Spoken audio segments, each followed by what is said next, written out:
अस्सलाम वालेकुम। ये स्टूडेंट्स, आज इस लेक्चर में चैप्टर 10 को ही कंटिन्यू करेंगे। लास्ट लेक्चर में आपको याद होगा कि हमने पहले दो थ्योरम किए थे। आज हम थ्योरम नंबर 3 और थ्योरम नंबर 4 ये दो थ्योरम हम इस लेक्चर में इंशाल्लाह कंप्लीट करने की कोशिश करेंगे। तो थ्योरम नंबर 3 जो है वो उसकी स्टेटमेंट जरा समझते हैं क्या है। In a correspondence of two triangles, if three sides of one triangle are congruent to the corresponding three sides of the other, then the two triangles are congruent। तो स्टेटमेंट बड़ी सिंपल है कि अगर आप दो ट्राइंगल्स ले लें, एक ट्राइंगल की तीनों साइड्स दूसरी ट्राइंगल की तीनों साइड के साथ कॉन्ग्रुएंट हो, यानी उनके साथ सेम हो, मुतमासिल हो, तो दोनों ट्राइंगल्स भी क्या होंगी, कॉन्ग्रुएंट होंगी। ठीक है, तो एक ट्राइंगल मेरे पास आ गई एबीसी और दूसरी है डीईएफ। तो पहला क्वेश्चन क्या जो गिवन है हमारे पास कि तीनों साइड दोनों ट्रायंगल्स की कॉन्ग्रुएंट है, तो आप लिखेंगे given in correspondence triangle ABC and DEF. इन दो ट्रायंगल्स की बात हो रही है। AB is congruent to DE, AB is congruent to DE, BC is congruent to EF and AC is congruent to DF। तो तीनों साइड कोरेस्पोंडिंग साइड से वो कॉन्ग्रुएंट है। Then the two triangles are congruent, हमें proof करना है। तो to prove triangle ABC is congruent to the triangle DEF। तो जब आप स्टेटमेंट पढ़ेंगे तो आप ये दोनों पॉइंट्स बड़ी आसानी से लिख सकते हैं। अब आइए कंस्ट्रक्शन में हम ये करेंगे, ये जो हमारे पास ये सबसे लॉन्गर साइड है, लेट्स सपोज इस ट्रायंगल में ये सबसे लॉन्गर साइड मेरे पास EF है। अब EF के अपोजिट साइड पे मैं एक पॉइंट लेता हूं M, ठीक है, और उसको ज्वाइन करते हैं E के साथ और F के साथ। ये एक पॉइंट मैंने ले लिया M, EF दूसरी साइड पे एक तरफ D है दूसरी तरफ M, और EM और MF M को दोनों के साथ ज्वाइन किया तो मेरे पास एक और ट्रायंगल बनी MEF। अब ये इस तरह से लिया कि ये जो एंगल है MEF, ये वाला जो एंगल है ये पॉइंट हमने इस तरह से लिया कि MEF ये इक्वल होगा एंगल A के। तो सॉरी A के इक्वल है तो A B के, तो EF ये एंगल B के इक्वल हो गया। ठीक है, इस D को मिला दूं अगर मैं M के साथ तो मुझे ये चार एंगल्स मिलेंगे 1 2 3 4, और हम इन चारों एंगल्स को नाम दे देते हैं। इसको एंगल 1 कहते हैं, इसको 2, इसको 3 और इसको 4 कह देते हैं। ये चार एंगल्स। तो कंस्ट्रक्शन जो कि वो यहाँ पे लिख दी गई है, मैंने पहले लिख दी है। कंस्ट्रक्शन में क्या है कि suppose that in triangle DEF की बात हो रही है, the side EF is not smaller than any of the remaining to side. तो जो EF है दोनों से छोटी साइड नहीं है, तो दोनों से बड़ी है। और EF इसी साइड के ऊपर EF पर कंस्ट्रक्ट अ ट्रायंगल MEF। तो MEF ये वाला ट्रायंगल हमने कंस्ट्रक्ट करा MEF, इन विच FEM इस एंगल की बात हो रही है, is congruent to the angle B and ME ये वही है ME is congruent to AB। ये AB के कॉन्ग्रुएंट है, ME और AB कॉन्ग्रुएंट है। ठीक है, और किसको एंगल्स को हमने लेबल कर दिया 1 2 3 4 का नाम दिया। तो ये वाले जो पॉइंट्स थे जिसको स्टेटमेंट पढ़ने के बाद ये सारे पॉइंट्स आपने खुद लिखने हैं। आपको समझ में भी आ गए होंगे, आप उनके जब आप इसको लिखेंगे बैठ के तो ये और ज़्यादा आपको आसानी से क्लियर हो जाएंगे।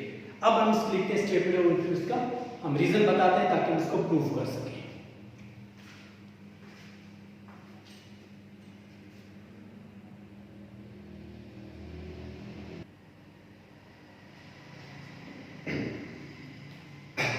अब आ जाए थोड़ा प्रूफ पे। तो स्टेटमेंट्स और हम इसकी फिर साथ रीजन में बताता जाऊंगा। तो मैंने पहले लिख दिया ताकि वो लेक्चर बहुत लेंथी ना हो जाए, तो इससे मैंने पॉइंट पहले थे, मैं इसको एक्सप्लेन कर देता हूँ। ठीक है, सबसे पहले हम कंपैरिजन करेंगे ट्रायंगल ABC का MEF के साथ। इस ट्रायंगल का ये वाला जो ट्रायंगल है मैं इसको थोड़ा सा शेडिंग कर देता हूँ, ये वाला ट्रायंगल इसके साथ कंपेयर करेंगे, ऊपर वाले नहीं MEF, इन दोनों का कंपैरिजन। और हमने सीखा पिछले थ्योरम में कंपैरिजन कैसे करते हैं। हम कॉमन पॉइंट्स दोनों के लिख रहे होते हैं जो दोनों में हमें मालूम होता है कि ये कॉन्ग्रुएंट है। ठीक है, तो इन दो ट्रायंगल्स में triangle ABC correspondence triangle ABC and MEF। तो देखिए तरह ABC में जो इसकी ये वाली साइड है BC और इसकी ये वाली साइड है EF, ये क्या थी, कॉन्ग्रुएंट थी। ये हमें कैसे मिला, B से दे देते, ये गिवन था हमारे पास। तो इसकी आप रीजन लिखेंगे, इसकी रीजन क्या लिखेंगे, गिवन, ये गिवन था। उसके बाद जो एंगल बी है वो एंगल ई यानी कि एम ई एफ यानी कि इस एंगल की बात है, इसके इक्वल है ये वाला एंगल, तो कॉन्ग्रुएंट है। ये मुझे कैसे पता था, ये हमने कंस्ट्रक्शन लिखा था, ये रखा F E M is congruent to B, तो इसकी आप रीजन क्या लिख देंगे, angle B is congruent to F E M, और इसके सामने आप लिख देंगे कंस्ट्रक्शन। ठीक है, तो ये हमारे पास कंस्ट्रक्शन था। उसके बाद इसकी ये वाली साइड देखें ए बी, और इसकी वाली साइड ई एम या एम ई, ये दोनों साइड भी कॉन्ग्रुएंट है, और ये हमें कहां पे जाता है, ये कंस्ट्रक्शन में ये पॉइंट था, तो A B is congruent to M E, और इसकी भी रीजन आप क्या लिख देंगे, कंस्ट्रक्शन। तो ये पॉइंट भी मैंने कंस्ट्रक्शन से उठाया। तो अब देखें इन दोनों ट्रायंगल्स में ए से एम ई एफ में ये तीन पॉइंट जो हो गए वो कॉन्ग्रुएंट हो गए, इसका मतलब ये दोनों ट्रायंगल्स क्या होंगी, कॉन्ग्रुएंट होंगी। तो therefore triangle A B C is congruent to the triangle M E F. ठीक है यहां तक। अच्छा, अब जब ये दो ट्रायंगल्स कॉन्ग्रुएंट है तो जो इनके रिमेनिंग साइड्स हैं या रिमेनिंग एंगल्स हैं वो भी क्या होंगे, कॉन्ग्रुएंट। तो इसकी ये वाली साइड की तो जिक्र हो गया ए ई एम का, ए बी के कॉन्ग्रुएंट वो मैं लिख चुका हूं, ई एफ कॉन्ग्रुएंट है बी सी के वो भी हम लिख चुके हैं। बाकी कौन सी साइड रह गई, ये रह गई एम एफ, और यहाँ पे क्या रहेगा ए सी, तो ये ए सी किसके कॉन्ग्रुएंट हो जाएगा, एम एफ के। ठीक है, तो इसके आप क्या लिखेंगे, corresponding sides of congruent triangles. इसकी मेजर यहाँ पे तो इसकी रीजन क्या हो जाएगी, साइड एंगल साइड, याद है साइड एंगल साइड पोस्टुलेट या side angle sides congruent to side angle side, ये आ जाएगी। AC is congruent to MF, तो याद आ जाएगा corresponding sides of congruent triangles, corresponding sides of congruent triangles।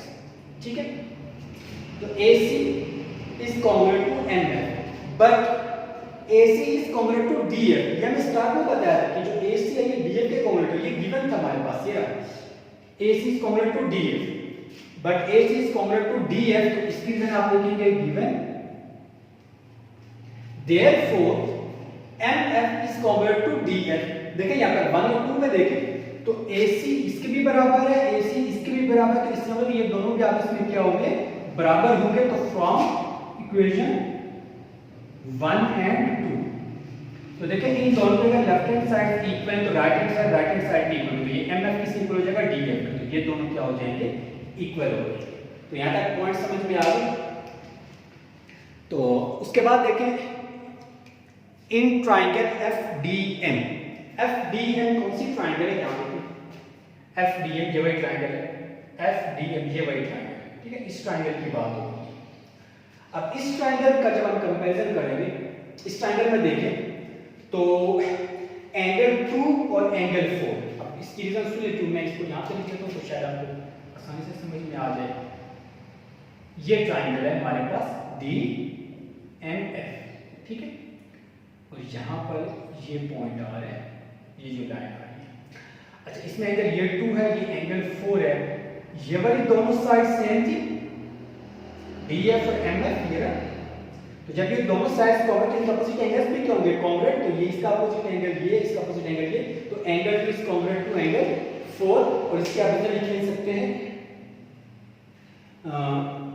Congruent corresponding angles of congruent sides. ठीक है, ये भी, और ये भी लिख सकते हैं MF is congruent to DF। ठीक है, ये था, तो इसकी अपोजिट एंगल्स है, ये भी क्या होंगे, कॉन्ग्रुएंट होंगे। अब देखा अगर ये 2 और 4 प्रोडक्ट इसी तरह से 1 और 3 भी क्या होंगे, कॉन्ग्रुएंट हो जाएंगे। सिमिलर तरीके का आप इसको 1 3 को कर, इसको नाम दें इक्वेशन 4 का। अब मैं दोनों को प्लस करूंगा, 1 + 2 और 3 + 4। ठीक है, तो दोनों को आप ऐड कर देते हैं, इक्वेशन 3 और 4। यहां पे आप सकते हैं फ्रॉम, यहां पे नीचे लिख दो फ्रॉम 3 और 4। ठीक है, तो ऐड करें तो लेफ्ट हैंड साइड 1 + 2 और ये हो जाएगा 3 + 4। अब यहां देखिए जरा 1 + 2, तो जब इन दोनों को ऐड करेंगे तो ये टोटल एंगल बनेगा जो कि क्या था, EDF। तो 1 + 2 क्या बन जाएगा, EDF। इसी तरह 3 + 4 ये टोटल क्या आ जाएगा, EMF। तो ये आ गया EMF आ गया। ठीक है, तो दोनों एंगल का सम आ गया हमारे पास, EDF और EMF। यहाँ तक पॉइंट्स क्लियर हो गए। अब उसके बाद देखिए, अब मैं कंपैरिजन कर रहा हूँ। पहले मैंने ट्रायंगल एमईएफ का कंपैरिजन किया था एबीसी के साथ, अब एमईएफ का कंपैरिजन करूंगा डीईएफ के साथ। जब इन दोनों का कंपैरिजन करेंगे तो फिर कॉमन पॉइंट्स देखते हैं जरा। इन दोनों ट्रायंगल्स में एमईएफ और डीईएफ, एक तो ये वाली साइड दोनों में कॉमन है ईएफ, ठीक है। ये वाली साइड जो डीएफ है और ये एमएफ है, ये भी क्या हो जाएगी कॉन्ग्रुएंट। ये मुझे प्रूव किया एमएफ और डीएफ, तो डीएफ कॉन्ग्रुएंट टू एमएफ, इसके आगे आप इधर लिख सकते हैं प्रूफ, ये हम ऑलरेडी प्रूव कर चुके हैं, ये हम पहले प्रूव कर चुके हैं, ठीक है। उसके बाद ईडीएफ और ईएमएफ, ये वाला एंगल ईडीएफ इसका ये वाला एंगल और ईएमएफ यानी ये वाला एंगल, ये भी हम ऊपर प्रूव कर चुके हैं। ये रहा ईडीएफ और ईएमएफ, ये भी प्रूव है, तो ये भी दोनों क्या हो जाएंगे इक्वल हो जाएंगे। उसके बाद इसकी वाली साइड डी और इसकी वाली साइड ईएम, ये भी इक्वल कैसे देखें जरा। हमने प्रूव किया था कि ईएम, बल्कि कंस्ट्रक्शन में था ईएम किसके कॉन्ग्रुएंट था एबी के, जबकि गिवन था एबी कॉन्ग्रुएंट टू डीई। तो जब ये भी एबी के बराबर है, ये भी एबी के बराबर, तो ये दोनों आपस में क्या होंगे बराबर होंगे, तो E is congruent to DE. तो डी इज कॉन्ग्रुएंट टू इसका मतलब है कि each side equal to AB, तो दोनों साइड यानी कि ये एबी के इक्वल, ये दोनों आपस में क्या होंगे इक्वल हो जाएंगे। तो देखिए जरा तीन कंपोनेंट सेम हो गए, जिसका कि दोनों ट्रायंगल्स क्या हो जाएंगे कॉन्ग्रुएंट हो जाएंगे। तो इसकी फिर क्या करेंगे side angle side, side angle side is congruent to side angle side, तो ये दो ट्रायंगल्स कॉन्ग्रुएंट हो गए। देखिए जरा, अब यहां पे हमने प्रूव किया था एबीसी इज कॉन्ग्रुएंट टू एमईएफ, और यहां पे हमने प्रूव किया डीईएफ इज कॉन्ग्रुएंट टू एमईएफ। लेकिन जो एमईएफ वाली ट्रायंगल है ये इसके भी कॉन्ग्रुएंट है, इसके भी कॉन्ग्रुएंट है, इसका मतलब ये दो ट्रायंगल्स भी आपस में क्या हो जाएगी कॉन्ग्रुएंट हो जाएगी। यस, तो but ABC congruent to MEF, therefore ABC is congruent to DEF. ये हमारे पास फाइनल प्रूफ आ गया इसका, ठीक है।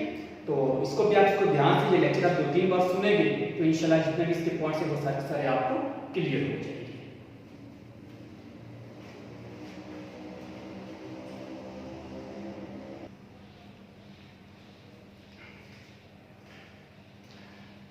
थ्योरम नंबर 4 चैप्टर 10, तो ये लास्ट थ्योरम इस चैप्टर का, तो इसकी जस्ट स्टेटमेंट सुन लें। If in the correspondence of the two right triangles, अब राइट एंगल ट्रायंगल से राइट एंगल कौन सी होती है, ऐसी ट्रायंगल जिसमें एक एंगल 90 डिग्री का हो। If in the correspondence of the two right triangles the hypotenuse at one side of the triangle are congruent to the hypotenuse at the corresponding side of the other, then the triangles are congruent। तो दो right triangles हैं जो कि मेरे पास है A B C and D E F, ठीक है, ये दो राइट ट्रायंगल्स हैं। करें दो ट्रायंगल्स में अगर इनका हाइपोटेन्यूज, लेट्स सपोज ये वाला हाइपोटेन्यूज है एसी, इसका ऑपोजिट है डीएफ, ये कॉन्ग्रुएंट हो, और एक और साइड जो कि मैं ले रहा हूं A B and D E, ये भी कॉन्ग्रुएंट हो, अगर ऐसा हो यानी ये गिवन है, तो ये दोनों ट्रायंगल्स बी कॉन्ग्रुएंट होंगी, ये हमने प्रूफ करना है, ठीक है। तो गिवन पॉइंट आ जाएगा in triangle ABC, correspondence triangle ABC and DEF, इन दो ट्रायंगल्स की बात हो रही है। Angle B congruent to angle E, क्योंकि ये दोनों 90 डिग्री के राइट एंगल है। देखिए एंगल बी ये 90 का राइट एंगल है, यहाँ पे ई 90 का, तो ये दोनों ऑब्वियस बात है कॉन्ग्रुएंट होंगे। उसके बाद सी ए कॉन्ग्रुएंट टू एफ डी, ये हाइपोटेन्यूज है, सी ए ये वाला और एफ डी है, ये दोनों हाइपोटेन्यूज 90 का अपोजिट साइड, ये दोनों कॉन्ग्रुएंट है। और एक और साइड ए बी, इसकी कॉरेस्पॉन्डिंग साइड क्या हो जाएगी डी ई, तो ये हमारे पास आ गया given. Then the triangles are congruent, तो ये हमें प्रूव करना है कि triangles ABC is congruent to triangle DEF, ठीक है। यहां तक ये गिवन हुआ। कंस्ट्रक्शन में ये जो ईएफ था एफ ई, इसको आगे प्रोड्यूस करके एम तक ले आए, इस लाइन को मैंने आगे बढ़ा के यहां तक एम तक, इस तरह से कि ये जो ईएम है ये इसके इक्वल है, कि जितना ये डिस्टेंस है BC उतना ही डिस्टेंस यहाँ पे मेरे पास ME है, यानी कि E से मैंने उतना दूर पॉइंट M लिया जितना दूर पॉइंट C से B था। तो ये दोनों साइड में आप कह सकते हैं ये वाली जो है BC ये इसके कॉन्ग्रुएंट है। तो ये कंस्ट्रक्शन में हमने ये वाला पॉइंट का, और फिर क्या किया M को हम ज्वाइन कर देंगे D के साथ, ठीक है। तो ये मेरे पास आ गया डायग्राम के साथ, मैंने गिवन टू प्रूफ कंस्ट्रक्शन में आपको एक्सप्लेन किया। अब हम इसको प्रूफ करते हैं स्टेटमेंट और रीजन के साथ।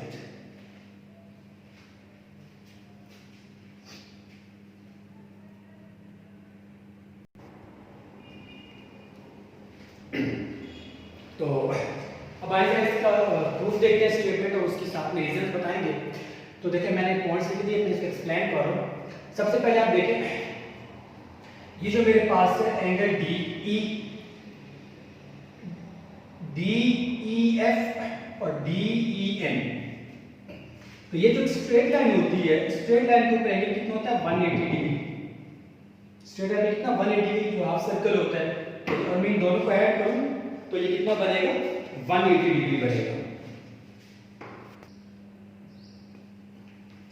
तो सम कितना बताया था 180 होते हैं, तो सम ऑफ टू एंगल्स अगर 180 हो तो वो सप्लीमेंट्री एंगल्स कहलाते हैं। ठीक है, तो देखिए जरा ये दोनों को अगर मैं ऐड करूं तो ये मेरे पास एक स्ट्रेट लाइन बन रही है। तो एंगल DEF और DEN ये दोनों एंगल्स, तो इन दोनों का सम कितना होगा 180, इसका प्रेजेंट क्या लिखेंगे सप्लीमेंट्री एंगल्स। ठीक है, ये सप्लीमेंट्री एंगल्स आ जाएंगे। अच्छा, अब मैं ये जो एंगल था DEF ये 90 डिग्री का था, ये गिवन था, ये लिखा हुआ है B और E राइट एंगल्स हैं, तो E ये वाला एंगल तो ये 90 डिग्री का है, ये मेरे पास था गिवन। अगर ये 90 का है तो दूसरा भी ये भी क्या होगा 90, क्योंकि सम 180 है ना, अगर एक 90 तो दूसरा भी कितना हो जाएगा 90 हो जाएगा, तो ये वाला एंगल भी कितना होगा 90 होगा। और इसके आप लिख सकते हैं फ्रॉम 1 एंड 2। ठीक है, इन दोनों को देखें तो अगर एक 90 तो दूसरा भी क्या होगा 90। अब मैं कंपैरिजन करूं ट्रायंगल ABC और DEN का, ABC ये वाला ट्रायंगल और DEN ये वाला ट्रायंगल, इन दोनों का कंपैरिजन करें। अब इन दोनों में से कॉमन पॉइंट जरा देखते हैं कौन कौन से हैं। देखिए इसमें ये वाली जो साइड है BC, ये कौन है किसके, बल्कि BC इसको नहीं कर, इसको मैं AB कर, AB और BC ये ME हो जाएगा। ठीक है, BC किसके कॉन्ग्रुएंट होगा, BC ये ME के कॉन्ग्रुएंट, यहाँ पे मैं पॉइंट हूँ BC कॉन्ग्रुएंट टू ME या EM, तो BC is congruent to EM ये रहा, तो जिसकी रीजन क्या लिखेंगे कंस्ट्रक्शन, इसके सामने आ जाएगा कंस्ट्रक्शन। ठीक, उसके बाद एंगल ABC और DEN, तो ये दोनों 90 डिग्री एंगल, तो ये दोनों भी क्या होंगे इक्वल होंगे। तो यहाँ पे आप लिख सकते हैं कि each angle is equal to 90 degree, तो हर एक एंगल जो है वो 90 डिग्री का। Third side AB is congruent to D, ये गिवन था, ये रहा AB is congruent to D, तो ये वाली साइड इस साइड के इक्वल हो जाएगी, तो इसकी रीजन आप लिखेंगे गिवन। तो अब देखिए ये तीन कंपोनेंट्स हो गए कॉन्ग्रुएंट, इस कारण ये दोनों ट्रायंगल्स क्या हो जाएंगे कॉन्ग्रुएंट। ये साइड एंगल साइड पॉजिटिव, तो साइड एंगल साइड पॉजिटिव, ये ट्रायंगल्स दोनों क्या हो जाएंगे कॉन्ग्रुएंट। जब ये दो ट्रायंगल्स कॉन्ग्रुएंट हो गए तो इनकी रिमेनिंग साइड और रिमेनिंग एंगल्स भी क्या होंगे कॉन्ग्रुएंट होंगे।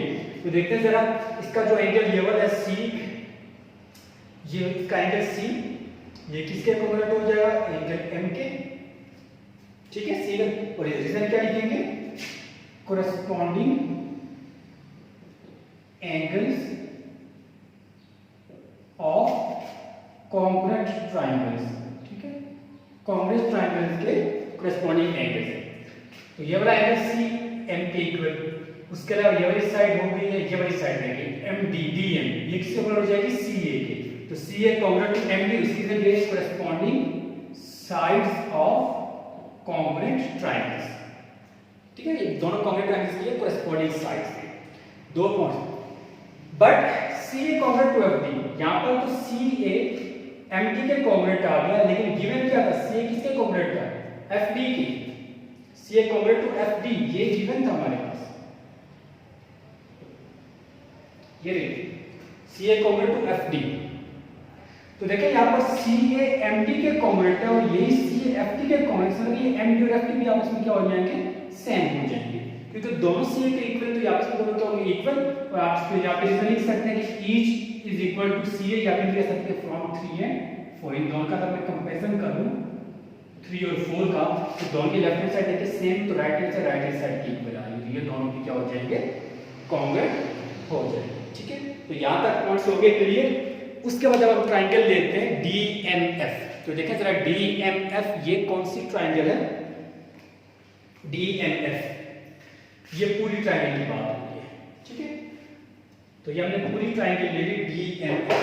मैं इसको यहाँ पे अलग से बना दूँ ताकि हमें समझने में थोड़ी आसानी हो जाए। ये हमारे पास है DMF। अब इस ट्राइंगल में ये जो एंगल F है और M है, ये दोनों क्या होंगे? कॉन्ग्रुएंट होंगे, ठीक है। इसकी रीजन क्या है कि देखें ये वाला पॉइंट है FD और MD, ये जो FB है ये कॉन्ग्रुएंट है MD के। तो जब ये दो साइड्स कॉन्ग्रुएंट तो इनके अपोजिट एंगल भी क्या होंगे? कॉन्ग्रुएंट। इसका अपोजिट एंगल M है और इसका अपोजिट एंगल F है, तो F और M क्या हो जाएंगे? कॉन्ग्रुएंट। और इसके आप रीजन क्या लिख सकते हैं? corresponding angles of congruent sides, yes, ठीक है। corresponding